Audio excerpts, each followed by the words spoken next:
Happy New Year. It is officially 2024 and I disappeared for quite a bit because I had just a very lovely holiday break. I'm sorry if I look a little worse for the wear. Ian just left for school and it's just been an emotional couple of days. He'll be away for 6 weeks before I see him for spring break. So when I'm sad, I throw myself into reading. So I have a couple of updates. One being that my goal for this year is to read 100 books. And like secretly it's 150, but like my official goal is 100 this year. I think that should be easier because I'm not going to travel as much. Last summer, I spent most of the summer traveling, Toronto, a music festival, seeing some friends, and this year I am more excited just to stay home. Also, I am a little bit afraid that I read my favorite book of the year already, and it has been a long time since I've added to my favorite shelf. That's what this one is here. And I just finished The Will of the Many. And I will say it was definitely worth all the hype it was getting, but I had so much else on my plate that I pushed it off for so long that I wound up reading it just at the start of the year. And honestly, it was to my benefit because now book 2 is coming out sometime in 2024, so I don't have too long to wait. But my plans for this weekend, it's Saturday. There's supposed to be a big snowstorm on Sunday, so tomorrow. So I'll probably be working from home Monday as well. So this will be a little bit of a longer vlog. So I plan to do a lot of reading, tidy my house a little bit from all the chaos, attempt not to cry anymore. But I did save some little nuggets because I knew this would be a more difficult transitional weekend. So first things first, I finally got my hands on the Person of the Year Time magazine featuring Taylor Swift. I have a bone to pick about this fad of, okay, first and foremost, I feel like I have to have a disclaimer that I have been a fan of Taylor Swift since her first album. And to see her flourishing and gaining even more traction where she's coming off of a few years of, you know, maybe being the butt of jokes, and it was like a funny trend to hate women not very long ago. It's amazing to see. And I will never fault more fans being added to this fandom. What I find so frustrating, something I've noticed recently with like collectors books or collectors anything really, people that are real fans have a hard time getting their hands on them because of this trend to buy something that people really want and then just to resell it on the internet for like 4 times the price. But I was lucky enough that I did get my hands on a couple, and I delivered one to my sister-in-law for New Year's Eve. Next, I wanted to touch on, I picked up on the chapters end of the year 40% off, or no, 30% off all hardcovers. I picked up One Last Stop by Casey McQuiston. I've heard a lot about red, white, and royal blue, but I just feel like I missed that fad. It didn't really intrigue me, but I will say this initially grabbed my eye because it's pink and beautiful, but I've heard a lot of great things about it as well. So I think this is what I'm going to start this morning to kind of kill some time. So I think I will kill a little bit of the morning by doing this, having some coffee. I'm already halfway through my first pot. And then I definitely want to pick up another fantasy as well. But I have to tidy also, like even just my bookshelves are a nightmare.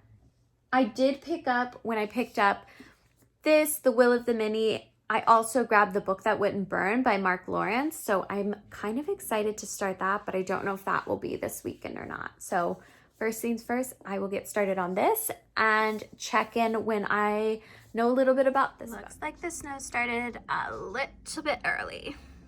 Hello. So I made it a few chapters into One Last Stop by Casey McQuiston, and I will say I don't think I'm necessarily in the right mindset for that book. I have an Alfie here, a little Emma here. I think I need something with a little bit more escapism. I'm just going through all the emotions with Ian gone, so I did pick up instead the next Robin Hobb book in the Fitz and Fool trilogy. So I think that's working for me a little bit better. But I do plan on finishing One Last Stop this weekend. I don't think it'll be terribly difficult because it's reading really quickly. I only read it for a little bit and I made it about 50 pages in. So basically, we are following this woman named August, and she has moved to New York about 2 years ago, and she is leading an incredibly chaotic lifestyle. But she's a very strong person amidst all the chaos, and she is recently moving in with these eclectic roommates. We have had the meet cute with the other girl who she bumps into on the queue or the New York subway, and it's all happening very fast. I will say the language that is used, like the writing, is great. It's very inclusive. It's very fun. I will say it's a little trendy. And believe it or not, I'm not a very trendy person. So that can be a little bit of a struggle. The zodiacs, the stars, like I just don't know anything about it. So when someone makes like a Libra joke, like I can't, it doesn't resonate with me. But that being said, I am enjoying it so far, but I think for the time being, I'm going to hop in to a most beloved series. I love Robin Hobb. I always love everything I pick up from them. And I think this is just what I need at this time, is a little bit more escapism. So I'm jumping back into a world that I know I love. Okay, it's getting on like 5:30 now. I read a good amount. I think I read another 10% of Robin Hobb before I really figured out what I wanted to read. So I picked up Yumi and the Nightmare Painter by Brandon Sanderson. It was one of his secret project releases that came out last year. And honestly, I've just been kind of slacking in my Brandon Sanderson.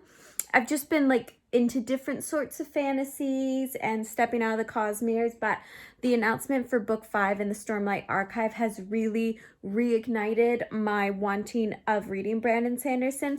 So I decided to pick this one up, and I've gotten a little bit of the ways through. So basically, we are following a 19-year-old boy named Painter and a 19-year-old girl named Yumi.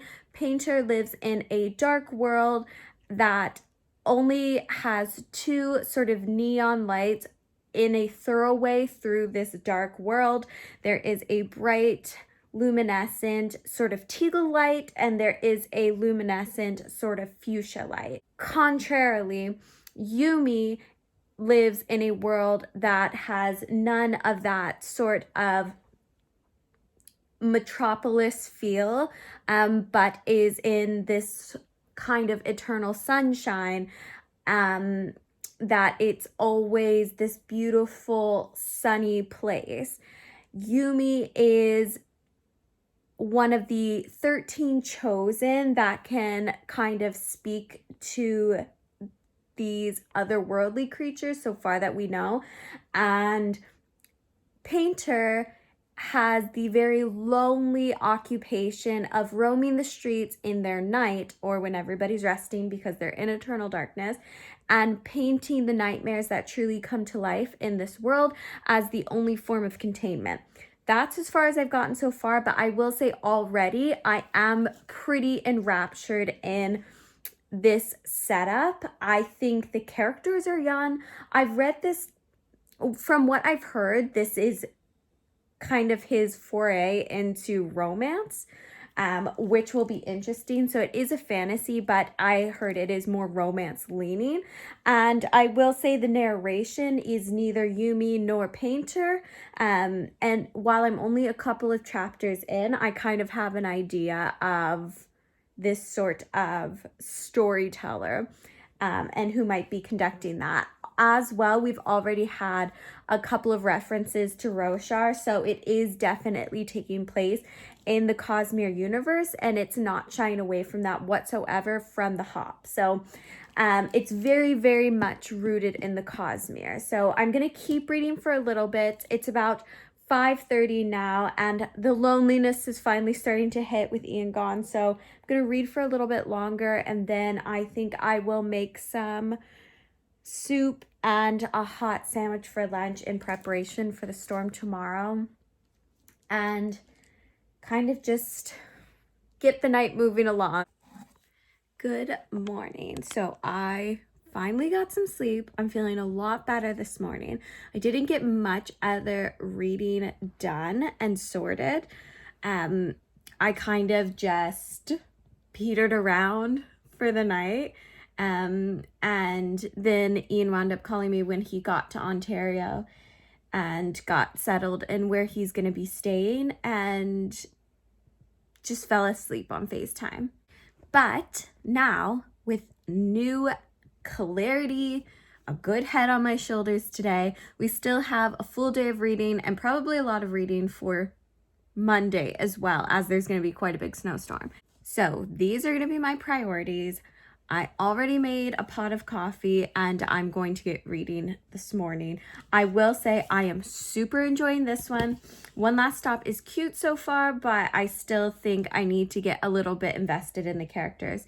But I am fully into Yumi and the Night Painter. So I think I'm going to start my morning with that one. Start off strong. Okay, it has been a number of hours. It's getting on past noon now, and I have finished Yumi and the Nightmare Painter.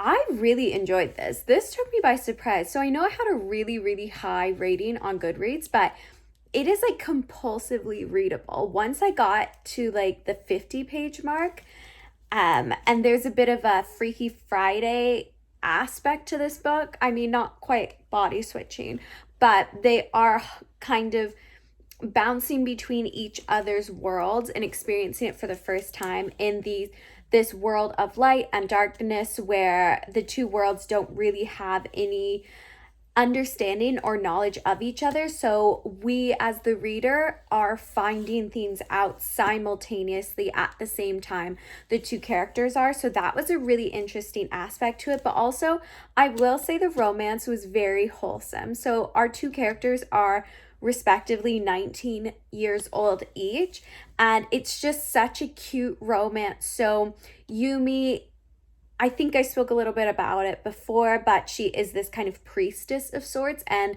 does these sort of religious ceremonies to get into contact with the spirits of her world.